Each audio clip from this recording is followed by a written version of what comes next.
వక్ఫ్ board స్థలంలో అబ్దుల్ కలాం పేరు మీద ఇంటర్నేషనల్ స్కూల్ నిర్మాణ పనులకు శంకుస్థాపన చేయడం జరిగింది. కార్యక్రమానికి ముఖ్య అతిథులుగా మంత్రి నారాయణ పాల్గొన్నారు. ఎంపీ వేమిరెడ్డి ప్రభాకర్ రెడ్డి, ఎమ్మెల్యే కోటంరెడ్డి శ్రీధర్రెడ్డి, శాసన మండలి మాజీ chairman Sharif, NUDA chairman Kotamreddy Sridhar Reddy, రాష్ట్ర వక్ఫ్ board chairman Abdul Aziz, incharge mayor Roopkumar Yadav, deputy mayor Tahseen, minority finance corporation chairman Mufti Hassak, committee chairman Hussain, TDP rural నేత కోటంరెడ్డి గిరిధరెడ్డి, నారాయణ, విద్యాసంస్థల డైరెక్టర్ పొంగూరు శరణి, నగర నలుమూల నుంచి వేలాదిగా తరలివచ్చిన మైనార్టీలు, టీడీపీ నాయకులు పాల్గొన్నారు.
కార్పొరేటర్లు ఏ డివిజన్ కార్పొరేటర్ వచ్చినా దయచేసి వేదిక మీద రాసిందిగా ఆహ్వానిస్తున్నా.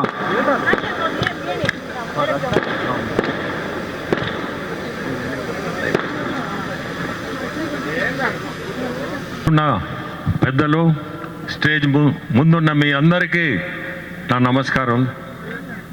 ఈరోజు అబ్దుల్ కలాం, డాక్టర్ అబ్దుల్ కలాం అనే పేరే మనందరికీ మనసుల్లో గుర్తున్న పేరు, గుర్తు ఉండబోయే పేరు కూడా. అబ్దుల్ కలాం అనే పేరుని, డాక్టర్ అబ్దుల్ కలాం అనే పేరుని సెలెక్ట్ చేయడం అనేది, ఆ పేరు ఎవరు సెలెక్ట్ చేశారో ముందు వాళ్ళకి ధన్యవాదాలు చెప్పాలి. మంచి పేరు, ఇంటర్నేషనల్ స్టాండర్డ్స్లో ఇక్కడ ఒక స్కూలు కట్టడం అనేది మన మంత్రివర్యులు నారాయణ గారికి నిజంగా కూడా మంచి ఆలోచన, ఇది మంచి పని కూడా.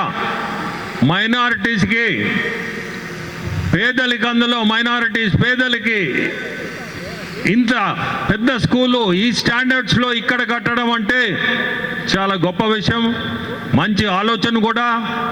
ఈ స్థలము నా పక్కనున్న అజీజ్ గారుకి ఆలోచన రావడం, అట్నే మన రూరల్ ఎమ్మెల్యే గారు శ్రీధరు ఇమీడియట్గా దాన్ని ముందు బొమ్మని చెప్పడం, ఇవన్నీ కూడా కలిసి వచ్చినాయి. ముస్లిం సోదరులందరికీ కూడా ఇది ఒక మంచి కాలేజ్ అవుతుంది. ఇక్కడ international school up to intermediate అంట. మేబీ ఆ తర్వాత కాలేజ్ కూడా దాన్ని కంటిన్యూ చేస్తారేమో. ఎనివే, ఈరోజు చాలా సంతోషం ఇటువంటి కార్యక్రమానికి నేను రావడం, ఈ ఫౌండేషన్కి నేను కూడా పార్టిసిపేట్ చేయడం చాలా సంతోషం. ఒక్క మాట చెప్పాలా, మన ముఖ్యమంత్రులు చంద్రబాబు నాయుడు గారు మైనారిటీస్ అంటే అభిమానము, ప్రేమ. ఇమాములకి 10,000, మౌజా 5,000, ఇటువంటి అన్ని మంచి ఆలోచనలతో చేయడం. హాజ్ పిల్గ్రిమ్స్కి 1 lakh, ఇవన్నీ ఆలోచనలు అంటే ఆయనకుండే అభిమానము, మైనారిటీస్ మీద అభిమానము, ప్రేమతో ఇటువంటి కార్యక్రమాలు కూడా మన గవర్నమెంట్ ఈరోజు ఉండే ఆర్థిక పరిస్థితుల్లో ఇటువంటి మైనారిటీస్ని గుర్తుపెట్టుకొని చేయడం చాలా గొప్ప విషయం. మీ అందరూ సంతోషం. ఈరోజు అభినందనలు. మంచి స్కూల్ ఇక్కడ కట్టబోతున్నారు. Thank you. నా బిడ్డతో సమానం. మిమ్మల్ని రిక్వెస్ట్ చేస్తున్నా, జూన్ నుంచి ఇక్కడ జరిగే ఏదైతే అడ్మిషన్లో నెల్లూరు రూరల్ నియోజకవర్గానికి సింహభాగం ఇవ్వాలని చెప్పని రూరల్ నియోజకవర్గ ప్రజల పక్షాన మనస్ఫూర్తిగా అభ్యర్థిస్తున్నా. నా యొక్క అభ్యర్థన నిజాయితీ ఉంటే ఒక్కసారి అందరూ చప్పట్లు కొట్టాలని చెప్పని కోరుతూ ఉన్నా. నా అభ్యర్థన నిజాయితీ ఉంటే, నిజం అనుకుంటే. ఇక రెండో విషయం ఏంటంటే బారా షాహిద్ దర్గాలో వాస్తవం చెప్పాలంటే అప్పుడు చంద్రబాబు నాయుడు గారి ప్రభుత్వం, నారాయణ సార్ మంత్రి, అబ్దుల్ అజీజ్ గారు మేయర్. తర్వాత ఇప్పుడు చంద్రబాబు గారి ప్రభుత్వం, నారాయణ సార్ మంత్రి, అబ్దుల్ వక్త్ చైర్మన్. చంద్రబాబు గారి హయాంలోనే అభివృద్ధి జరిగింది. బారా షాహిద్ దర్గా అభివృద్ధి పనులు బాధ్యత నేను తీసుకున్నా, పూర్తి చేశా. ముఖద్వారాల బాధ్యత నేను తీసుకున్నా, పూర్తి చేశా. మసీదు నిర్మాణం కోసం నారాయణ సార్ గారు ప్రత్యేక ప్రయత్నం చేసి వేమిరెడ్డి ప్రభాకర్ అజీజ్ గారు 5 కోట్ల రూపాయలు ఎదురు విడుదల చేశారు. కానీ ఈనాడు ఆ యొక్క మసీదు బాధ్యత నేను చేపడతానని చెప్పని అజీజ్ గారు చెప్పారు. కాబట్టి అది మసీదు బాధ్యత అజీజ్ గారికి అప్పచెప్పాం. నెల రోజుల్లో, ఎందుకంటే నాకు అడిగారు ముస్లిం సోదరులు, నెల రోజుల్లో అబ్దుల్ అజీజ్ గారు మసీద్ నిర్మాణానికి అక్కడ శంకుస్థాపన చేస్తానని మాట ఇచ్చారు. ఒక్కసారి అజీజ్ గారికి అందరూ కూడా సపోర్ట్ కొట్టాలని కోరుతున్నా. ఇకపోతే గురుకుల పాఠశాల అక్కచెరువుపాడులో, ఇది కూడా చంద్రబాబు గారు ముఖ్యమంత్రిగా, నారాయణ సార్ మంత్రిగా, అబ్దుల్ అజీజ్ మేయర్గా నెల్లూరు రూరల్ నియోజకవర్గంలో ముస్లింలకి, దళితులకి, గిరిజనులకి, అంటే ఈ సమాజంలో ఎక్కడైతే అణగారిన వర్గాలు ఉన్నాయో, ఎక్కడైతే ప్రోత్సాహం కావాలనో ఆ వర్గాల కోసం గురుకుల పాఠశాల దాదాపు 90% పూర్తయింది. వైఎస్ఆర్ కాంగ్రెస్ పార్టీ అధికారంలోకి వచ్చింది. ఎమ్మెల్యేగా నెత్తినోరు బాదుకున్నా నా మాటలు అరణ్య రోదనేని అడుగు ముందుకు పడలా. మళ్ళీ మన ప్రభుత్వం వచ్చింది, చంద్రబాబు గారి ప్రభుత్వం. కలెక్టర్ గారిని రిక్వెస్ట్ చేసి ఒక 70 లక్షల రూపాయలు శాంక్షన్ చేయించి తాత్కాలిక వస్తువులు ఏర్పాటు చేసి దాదాపు 300 మంది బిడ్డల్ని, ముస్లిం బిడ్డల్ని, హరిజన బిడ్డల్ని, గిరిజన బిడ్డల్ని ఆటో నగర్ షెడ్లలో ఎండకెండుతూ వానక తడుస్తూ నానా బాధలు పడుతూ ఉంటే ఈ ప్రభుత్వం వచ్చిన తర్వాత 300 బిడ్డలకి కనీస వస్తువులు కల్పించి ఆ గురుకుల పాఠశాలలో చేర్పించడం జరిగింది. కానీ ఆ గురుకుల పాఠశాల పూర్తి స్థాయిలో అభివృద్ధి చెందాలంటే ఒక్క 10 కోట్ల రూపాయలు డబ్బులు అవసరం. నారాయణ సార్, ఈ 20 కోట్లు ఇక్కడ పెట్టేది రూరలే, నేను కాదంటోలే. కానీ ఇది అజీజ్ కోట. అందుకోసం దాదాపు 2 సంవత్సరాలైంది. నేను ఎప్పుడు మిమ్మల్ని ఏం అడగల. దయచేసి ఇది నాకు ప్రత్యేకం. ఎందుకంటే మీరు ఇందాకే చెప్పాం, నారాయణ సారు అనేక మంది పెద్ద వ్యక్తులు ఎవరికి ఫోన్ చేసినా నారాయణ సార్ మాట కాదనరు. ఎందుకంటే నారాయణ సార్కి ఉన్నటువంటి 1000 కోట్ల వ్యాపార సామ్రాజ్యం కావచ్చు, ఒక రాష్ట్ర మున్సిపల్ శాఖ కీలక మంత్రి కావచ్చు, చంద్రబాబు గారికి అత్యంత సన్నిహితులు కావచ్చు, నారాయణ సార్ ఫోన్ చేస్తే చేసేవాళ్ళు ఉంటారు. నేను ఫోన్ చేస్తే ఏదో 25,000 50,000 పెట్టేవాళ్ళు ఉంటారు, కానీ కోర్టు పెట్టమంటే పెట్టేవాళ్ళు ఉండరు. నాకుండే అంతా కూడా ఆ పరిచయాలు, ఆ సంబంధాలు, మీలాంటి చిన్న మధ్య తరగతి సామాన్య కుటుంబాల పరిస్థితి. కాబట్టి నా యొక్క అభ్యర్థన కింద మిమ్మల్ని అడిగే హక్కు నాకుంది. మీ విద్యార్థులు ఎందుకని చెప్తున్నానంటే, నారాయణ సార్ ఒక మాట అన్నారు, నిజంగా కన్నీళ్ళు వచ్చాయి నాకు. పేదరికం నాకు తెలియదు అన్నారు, పేదరికం నాకంటే ఎవరికి తెలియదని. ఎస్, నారాయణ సార్ కంటే పేదరికం ఈ జిల్లాలో రాజకీయ నాయకుల్లో చాలా మందికి తెలియదు.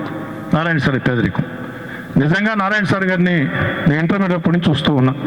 నారాయణ సార్ గారు విద్యార్థి నాయకుడిగా నేనుంటే ఆ రోజుల నుంచి ప్రోత్సహించేవాడు. నారాయణ సార్ గారు విద్యార్థి నేనుంటే నారాయణ సార్ గారు నాకు ఇచ్చినటువంటి తొలి చందా 25 రూపాయలు. ఆ రోజుల్లో 25 రూపాయలు అంటే చాలా ఎక్కువ.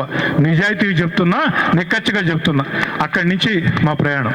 కాబట్టి నారాయణ సార్ గారి పేదరిక విలువ తెలుసు కాబట్టి ఇన్ని విద్యా సంస్థలు పెట్టాడు, అభివృద్ధి చెందాడు, దేవుడు సహకరించాడు. కష్టం చేశాడు. లక్షల కోట్లు వేల కోట్ల స్కాములు పెట్టి నారాయణ సార్ సంపాదించలా, బ్యాంకుల నుంచి నారాయణ సార్ పంచలా. ఎందుకని చెప్తున్నానంటే వేమిరెడ్డి ప్రభాకర్ రెడ్డి గారి కుటుంబం శాశ్వత ఎంపీ అని, నారాయణ గారి కుటుంబం శాశ్వత ఎమ్మెల్యే అని, వాళ్ళిద్దరూ కూడా బ్యాంకులు ముంచలా, లూటీలు చేయలా, లేకుంటే దౌర్జన్యాలు చేయలా, లేకుంటే దందాగిరి చేయలా. వాళ్ళు కష్టం చేశారు, దేవుడు అవకాశం ఇచ్చాడు, సంపాదించారు. ఈరోజు తాము సంపాదించే డబ్బుల్ని ప్రజల కోసం ఖర్చు పెడుతున్నాడు.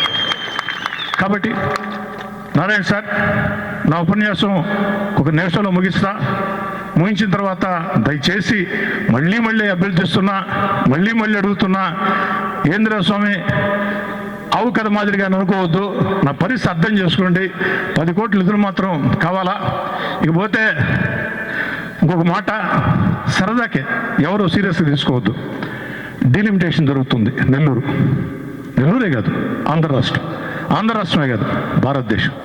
డీలిమిటేషన్లో నెల్లూరు జిల్లాలో నెల్లూరు నగరం రూరల్ ఒక పక్క ఇందుకులపేట మండలం, ఒక పక్క టీపీ గూడూరు మండలం, ఇంకో పక్క నెల్లూరు రూరల్ మండలం. నాకున్న అవగాహన ప్రకారం ఈ 2.5 సెగ్మెంట్లు, ఒక 5 సెగ్మెంట్ల అవకాశం ఉంది. 4 అయితే గ్యారెంటీగా అవుతాయి. టౌను జెండా వీధి నుంచి పొదలకూరు దాకా, జెండా వీధి నుంచి పొదలకూరు దాకా వచ్చే అవకాశం కూడా ఉంది. రిక్వెస్ట్ చేసేది, నెల్లూరు నగర రూరల్ 2 నియోజకవర్గాల్ని 2 కళలా మీరు చూస్తామని మాట ఇచ్చున్నారు. అదేవిధంగా ఎందుకంటే రేపటి రోజు ఎవరు ఎక్కడ పోటీ చేయాల్సి వస్తుందో తెలియని పరిస్థితి. కాబట్టి రూరల్ నియోజకవర్గంలో కూడా ఇందాక మీరు చెప్పినటువంటి స్కూల్స్ అన్నీ సిటీ కాన్స్టిట్యున్సీ, ఇవి ఒక్కటి తప్ప. ఇది అజీజ్ బాయ్ కోట కింద ఇచ్చారు కాబట్టి అజీజ్ బాయ్కి ధన్యవాదాలు. ఏదేమైనా అందరూ కూడా ఒక సంతోషకర వాతావరణంలో, అమ్మ శరణి ఒకటైతే చెప్తున్నానమ్మా నీకు, మీ కుటుంబానికి, మీరు చేస్తున్నటువంటి విద్యా సేవ ఏదైతే ఉందో, మీ పేరన్నా మీరు ప్రశాంతంగా చేస్తున్న విద్యా సేవ ఏదైతే ఉందో, 1,00,000 ప్రార్థనా మందిరాలు తిరిగి పూజలు చేస్తే రాని పుణ్యం మీ కుటుంబాలకి, మీకు కాదు, మీతో పాటు మీ తరతరాల వారసులకి వస్తుంది. ఆ యొక్క విశ్వాసం నాకుంది. మిమ్మల్ని ఆ భగవంతుడు తప్పకుండా చూడాలని చెప్పని పార్లమెంటుకి శాశ్వత ఎంపీగా వేమిరెడ్డి ప్రభాకర్ రెడ్డి గారు, వారి కుటుంబం, అదేవిధంగా నెల్లూరు నగరంలో శాశ్వత ఎమ్మెల్యేగా నారాయణ సారు, వారి కుటుంబం ఉండాలని చెప్పని కోరుకుంటూ మీ అందరికీ శుభాశీస్సులు తెలియజేస్తూ, ఈ స్కూల్ అన్ని రకాల ముందుకు సాగేదానికి ఒక కార్మికుడిగా, ఒక నిరంతరం పనిచేసే సైనికుడిగా అజీజ్ బాయ్తో కలిసి ఇక్కడ ఉండి శాశ్వతంగా పనిచేస్తానని మాట ఇస్తూ, మీ అందరి వద్ద సెలవు తీసుకునే ముందు నారాయణ సార్ గారిని రిక్వెస్ట్, దయచేసి నా గురుకుల పాఠశాల 10 కోట్లు మీరు హామీ ఇవ్వాలని చెప్పని, ఎమ్మెల్యే కాదు, మీ పూర్వ విద్యార్థిగా రిక్వెస్ట్ చేసుకుంటూ 2 చేతులు జోడించి మీ అందరి వద్ద సాదరంగా సవినయంగా సెలవు తీసుకుంటున్నాను.